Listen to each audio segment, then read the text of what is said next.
Good evening, Riveters, and welcome to another edition of Rivet City's Rivet Flash. I am your host, Tridus, and with me tonight is Red. How's it going? It goes. Perfect. The rest of the Rivet City crew is enjoying some vitamin D, and it is a beautiful, delicious Minnesota day. It is like that perfect Minnesota day, like that we get for 2 weeks in the summertime. Not consecutively, but separately. It's not the heat that kills you, it's the humidity. It's a Mm. wet heat. It is. When you talk to those people in the south, they're like, oh, it's a dry heat. Like, no, no, up here it's a wet heat. It's a Yeah. very wet heat, giggity. Yeah, absolutely. If you are a Minnesotan, get outside. If you have not today, it has to be done. Wish I was on the beach with them. Anyway, but we're going to talk about a couple things. Why don't you go ahead and start, Red? Well, kudos to my Facebook friends. A couple of them sent me the link, and I saved it, or a link on it, and I saved it to my saved links to read later. And then Caitlin sent one to me in a message. I was like, okay, maybe I ought to read this. Okay. Uh, so there's a new ransomware out there, and if you guys aren't familiar with the concept of ransomware, it's basically a virus that installs itself on your computer, and before it makes its presence known, it encrypts all of your useful data.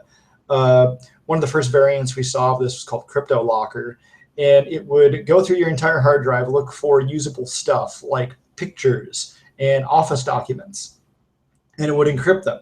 And once it encrypted your entire system and transmitted the decryption keys back home, it would then start giving you pop-up messages saying, hey, you might have noticed you can't open any of your stuff. And you Hmm. can't because I encrypted it. If you give me money, I'll decrypt it. Anybody who's in the IT world knows this pain. Yes, and it's been horrible. Professionally, Tritus and I, we had several instances where antivirus eventually caught on and whacked the virus, except we then had to reinstall the virus if we wanted any hope of decrypting it, because it's, Hmm. it's mostly encryption software and it's less virus, more encryption. So I mean, and they even give you links to re-download their software.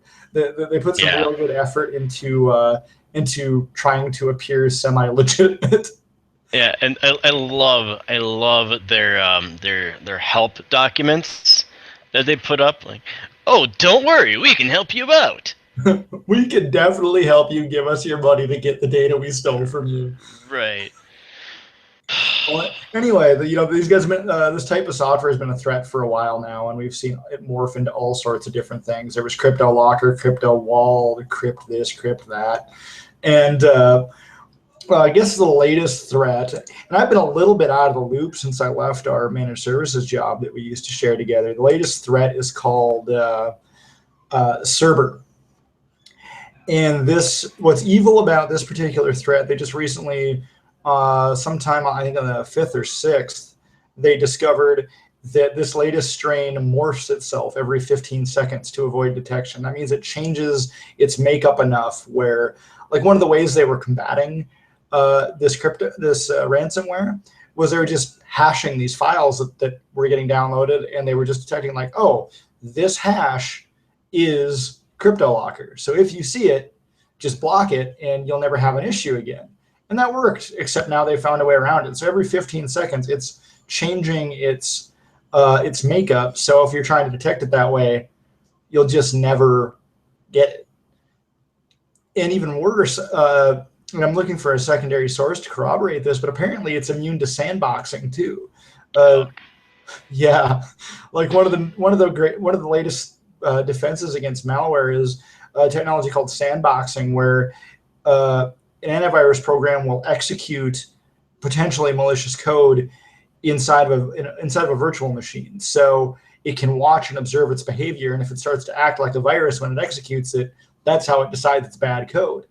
And that's a great way to prevent like 0-day attacks. People finding a vulnerability in Windows and being like, "Oh, I'm going to write a virus that exploits this." Um, we can judge virus or not by behavior, not so much by signature. And somehow this thing is able to detect that it's in a sandbox and behaves nicely until it gets out of the sandbox and right. can wreak havoc on your machine. So Yeah. back up your shit. Yes, back up. Don't click on stupid links. Um, Don't click on ads. Um, there, there's so much, you guys. So many Yeah. simple things. So many easy ways to avoid this stuff. If whatever you're doing, like if you start thinking that what you're doing might put you at risk, there are all sorts of other ways too that you can visit risky places and not risk much. Like Hmm. I keep a virtual machine on my computer for exactly that reason. Like if I'm like either like those of you that have me on Facebook, I was chatting up one of the Facebook spam bots the other day, and what I was hoping to do is maybe get an RCL interview. Maybe actually talk to a body behind that. That was It hilarious. failed miserably, but one of the things I was going to do, and I do this from time to time just to see what the current techniques are. I was hoping for a phishing link or something, and then I was just Hmm. going to take that, open it up in my VM, and see what happens. But um, but yeah, and it didn't work. So And maybe we should at some point, and there's guys. There are tons of articles and how-to videos and stuff talking all about the simple ways to avoid this stuff. But like, we also understand that these these attacks and the sources in which these come from are in the 90% range of psychological. It's all about manipulating you as a person, trying to get you to do something, to download that. It's not like they're attacking like technical exploits. They're just going straight for you. They're going yeah, straight for your head. you're your biggest security vulnerability. Yeah, absolutely. And there's dozens and hundreds of articles out there, thousands, I'm sure, talking about the simple steps. Maybe we could write something up sometime, just like maybe give something from our perspective. I don't know. I've Um, tried. I can never finish it. It never feels complete. yeah, Even that's before true. RCL, I had something written up, and I was like, I should like put this on the internet somewhere for people to read. And I was just like, there's just not enough. There needs to be more. Right, but the thing of it is, it's still happening though, right? I mean, Yeah. even as much as we talk about or posted on our Facebook statuses or whatever, I mean, this still stuff is still happening and stuff like, I got a call a couple months ago from somebody I know who got a pop up that said, "Hey, you got a virus on your computer. Call this number to install the software to fix your computer." I'm just like, and then I That get, one. yeah, and well, and it already happened, right? Like it was already in progress, and then I get the call, and I say, "No, no, no, no, no, no. I'm going to get on your computer now, and I'm going to unscrew whatever they tried to do." And they made it sound like they were just this legitimate software company that were just trying to get their trying to sell their antivirus software, which was complete garbage. But I was able to uh, destroy it from high orbit and get rid of all their junk. But I mean, at least I caught it in time, which was good. But I mean, that kind of stuff easy to avoid. Kids, if there is a pop-up on your computer that says there's a virus on your computer, call this number now to fix it. Guess what? That is the virus that's going to get on your computer. And actually, he doesn't mean kids. He means adults because Yes. realistically, kids are much less of a threat than they used to be. Yeah. I mean, They're more technically apprised from their parents these days, and significantly less of a risk. I mean, back in our day, we had those stupid flash games, that would right. always just come packed with stuff. But Which I mean, yeah, with the exception of those online like browser games and the Facebook games and the stuff like that. Other than those things, yeah, like most of the kids that are in school now, grew up around. I mean, we now have a generation that is growing up with computers. Mhm. So anyway, anywho, slash rant. Anyway, Yeah. continue. Oh, and then I guess the last thing I got is just a little blurb. Looks like NASA is giving away. So they have an art department that works with the Jet Propulsion Laboratory, and they just kind of draw concepts and stuff. And then they decided to talk these guys into making some posters. So there are 14 posters available for download at the Jet Propulsion Laboratory website. Link will of course be in the show notes. And yeah, they're just pretty sweet posters. I'm actually gonna look at a couple of them I like so far, and I gotta see. I'll talk to one of my roommates is an artist, and so I'll probably have to figure out a nice way to print that in a way that's worthy of framing and Yeah. rolling. If you look at one of them, it says Earth, your oasis in space. where the air is free and breathing is easy. And it's just got this like nice landscape picture. It's kind of like they're just kind of really old school, like 50s or 60s encouragement motivational posters, but they're kind of fun to look at. Yeah.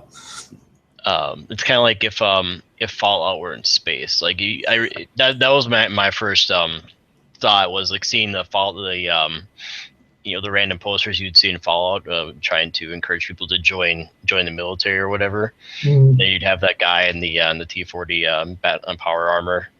Anyway, they're cool. Check them out. Yeah. What do you got? Coolio. Two things. One, so this is a subject that we've touched on a little bit, but let's talk virtual reality for a second.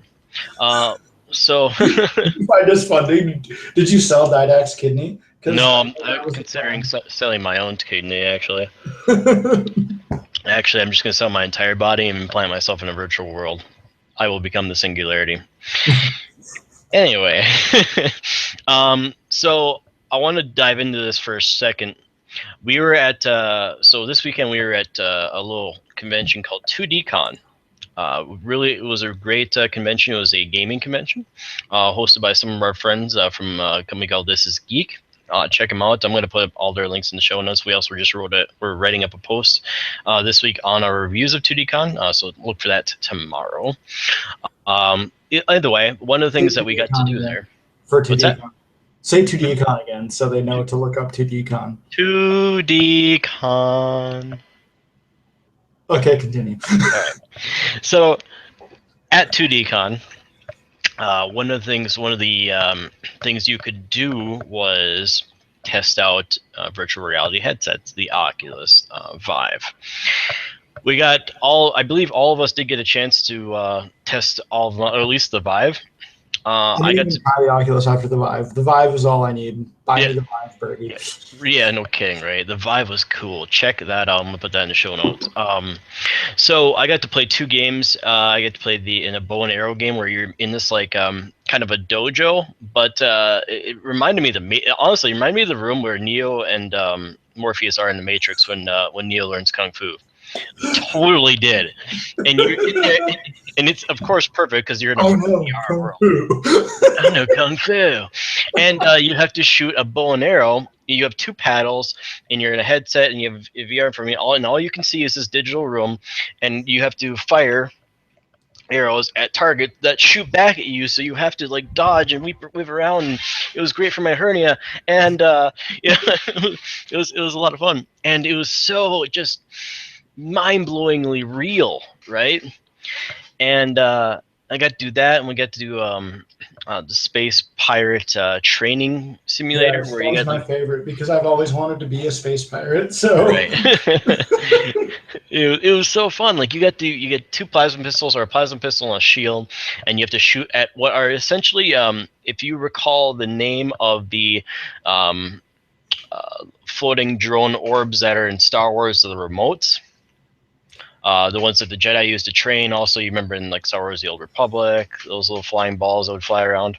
They reminded me more of something from Half-Life, and I can't remember what they're called, but I felt like I was like Half-Life in space, which is not really in space, but sort of alien. Well, it's aliens, but not aliens from space, but another dimension. Right. Which I mean, Half-Life. I could see that. Anyway, you had to shoot them down, and then they would shoot back at you, and it's kind of a similar situation, right? You would just fight waves and waves and waves, and it was really cool. Anyway, anywho, so check out the Vive. It's incredible. For $900 just for the gear, and then you need like a $3,000 machine to drive it. But anyway, if you've got money, get the Vive. Please. Worth it. Worth selling an organ. And then invite RCL over to party with you. Yes, do that thing. You can just comment in the show in the video here. So speaking of VR, and there is a point to this entire story, other than how cool VR is. VR has other very interesting applications, and augmented reality has very interesting applications. Let's talk about firefighting. There is a project out there to do an augmented reality smart visor. It's called the Visor. It's called the VIZIR, excuse me, project. What it does is it gives firefighters the ability to have this visor in front of them, which gives them an augmented reality ability to detect different levels of thermal imaging in a house. So, like, let's say a house is on fire, and they could go into the house and see through the smoke, see all the crap, and then see if a person is in there, like through walls and through obstacles and through all the smoke. Like they don't see the smoke; they just see the various levels of heat and thermal imaging. And it's it's very obvious to pick out a human versus like a fire, right? Because of the wide temperature difference. But that makes such a huge impact, considering when you get into a house, you're lugging through all this equipment, you're having to try to get through smoke and all on debris and all the other junk that's flying around, and it makes it so difficult to even find a person in there, much less being able to actually save them, right? And so this puts them at an extreme advantage. So this project is being worked on in Switzerland right now. It's just revealed. And I'll put that link to that in the show notes. There's a video that goes through. It's an augmented reality plus it's built into a breathing mask, so that way they don't have to have like the headset and like a mask. It's actually one unit, which is kind of cool. So we finally have a Rivet flash that's applicable to my old man. Your old man would love this. I think he's a fireman, well retired, but yes, but he would dig that. You should tell him about that. But anyway, that's so that is one of very many applications that VR and augmented reality can be applied to the rest of the world outside of just video games, right? I mean, and that kind of comes back to an interesting thought of look at video games, look at what we're doing with video games, and imagine for a second that because of video games, like all these other advancements are happening. I'm gonna let that boat go out to sea. Just gonna put that out there. That video games. Just gonna. There it is. And on to the next subject. So there is another fun thing that you and I have been talking about for a while, doing some camping. Well, there is a new kind of tent out there. The company is called Tentsile, and the products are called Tentsile tree tents. You may ask what a Tentsile tree tent is. It is a tent that can be tied to 3 trees via tension rope and is off the ground. Like, so you is can that the camp. one with the hammock in the middle? Yeah, it's a cross between a tent and a hammock. Oh yes, we need one. Yeah, it's very, very cool, very incredible. It sleeps multi-person. It has a nice mosquito net. It has an overlay, an actual full tent overlay, and it can be tied to 3 different trees. So like you're in the middle of a forest, and you can hopefully find 3. And they don't have to be exactly together or exactly in a certain formation, as long as you can essentially get into some kind of not even like a triangle, but in such a way that they can be spread out enough.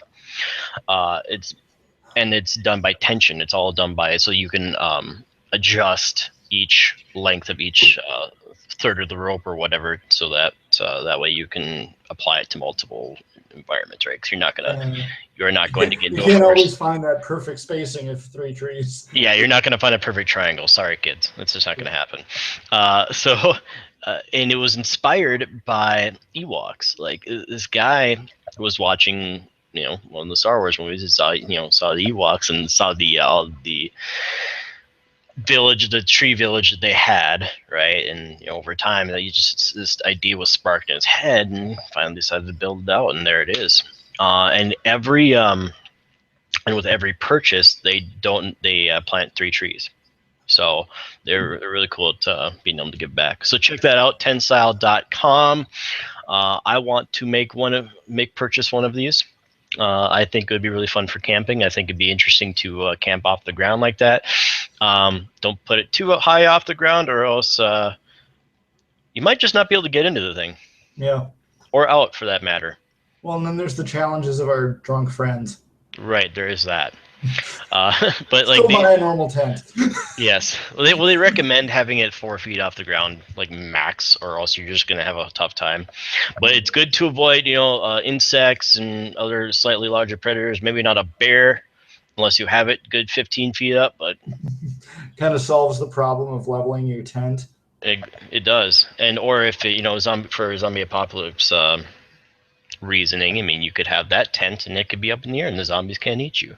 Yeah, you put it higher up, and then yeah, they just walk right underneath, and Exactly. What I would do is I go would and read the book or something. right, and what you could do is you could have it like 10, 15 feet up, and then you build like a small wood ladder against one of the trees, and then they're built to last, and they're made out of a really cool fabric that is built to last for years and years and years, so you don't have to worry about falling through the bottom of it. So very cool. Check that out. That's what I had this week. We talked about 2D Con, so check that out. Run by This Is Geek. It was an incredible event. There were games everywhere. A lot of really cool people. What Red? If you want to really quick talk about what your favorite thing was at 2D. I honestly, well, that's my most favorite con I've been to. Part of it probably had to do with it was run by my friends, but the other part was it's straight video games, right? Mm. And that's like the one thing that's like my wheelhouse is video games. Like I dabble in a little anime. I love sci-fi, but Convergence has always kind of scared me, and of course I have to miss that this year. But next year I will be at Convergence. But yeah, I mean 2D Con I felt most at home because it was definitely everything I'm about. Tabletop gaming, video gaming. I loved they wheeled in a bunch of arcade cabinets, and they were all free play. So I finally just had like a free run of the arcade, and that was just something I've never gotten before. I also found out that I do not, in fact, play a mean pinball. And then they had a video game area where they had every console. They had a Dreamcast, they had an Atari. They had everything, and they had a huge library of games that you could just check out with your badge and go play. And that was just a really cool idea. And there was so much stuff there. I didn't really get to. I was so overwhelmed by the amount of things I couldn't make decisions until Sunday. I did the most con stuff on Sunday because, like Saturday, I wandered around. We had several drinks with a lot of our friends that were there, and it was a great social event. And then we did that Friday and Saturday, and then Sunday was finally like, okay, I've absorbed the scope of it, and now I can start doing stuff. But next year I hope to be in the Magic tournament. They had Magic tournaments, they had Pokemon tournaments, they were rocking Pathfinder there. I mean, if you game in any capacity, you should be there. That is where you belong. Go there and game, do the thing. Absolutely. Yeah, I mean, the free play arcade was probably my favorite. I played maybe 100 rounds of pinball because I've only been good at digital pinball, but I had just free run of analog pinball. And that one mag table they had was just like, yes, That was pretty cool. Yeah, they had a magnet-driven pinball machine that was so incredibly unpredictable, but really fun to play. Yeah, and then the VR demos. And then, God, I forgot about the keynote. Yeah. Chris Cluey and Andy Reiner did the keynote, which I saw 75% of Saturday morning. Friday night was a little rough for me. Yeah. I was present for that. But that alone was worth the badge price. What's awesome about 2D is they are a nonprofit con, so they're not looking to scheme you. And so yeah, what the badges cost is $25 at their entry level. $25. Next year I'm paying 100. I'm doing the sponsored package. Absolutely, that's already sold and done. As soon as they open up registration for 2017, I'm just I'll cancel my funeral to be there. Yeah, man, it is such a good con. And just speaking of that keynote, those two guys wrote a book called Prime. I'm gonna shamelessly plug that for a second. It's a really good read so far. Yeah, we both got signed copies. We did, and we got to meet Chris and Andy, really cool guys. If you don't know who Chris Cluey is a former Minnesota Vikings punter and massive nerd, and Andy Reiner is the editor-in-chief, I believe, of Game Informer. I think he's the editor-in-chief of Game Informer magazine, which is a Minneapolis-based gaming magazine. If you're a gamer, you've never heard of Game Informer, I'd be very surprised. But really, both really cool guys, really interesting. They had a great keynote, just talking about the gaming, their passion for it, and their passion for creating, where they see things going. It was fun to listen to and fun to watch. But I echo everything that you said. It was an incredible event, and I look forward to going to it next year. We definitely hope to be more involved next year. Like Trita said, we know the guys that run it, and we'll be more established next year. They'll definitely be more established next year. They sent out some numbers already. They did really well. Yes, so there's absolutely no reason to believe it won't be even better next year. Exactly. Go to 2D Con. Yes, and they said they're firing up next year. The registration will be larger, and they will be doing party rooms next year, from what I understand. Yes. We may just have a party room there. We may. We may. All right, cool. Other than that, it looks like Didac will be streaming tonight, I believe, at 10 o'clock. And we also just want to quickly shamelessly plug this. We released a pilot for a web series that we're thinking about doing called The Nerds in Cars Go to Comics. At least that's the title of this episode. Is where myself and my co-host Loki go to Level Up Games to investigate why Captain America is a Hydra agent. Big reveal, lots of interesting things happening with that, so check that out on rivetlimited.com. I just released a post on that, so check it out. And if you like that, we'll do more. Cool. All right, so I think that's everything we have. We will be posting this video more officially on Saturday. Otherwise, we're going to be hanging out and doing stuff, and we will see you next Thursday. Yeah, see you Thursday. Sounds good. River City, signing off.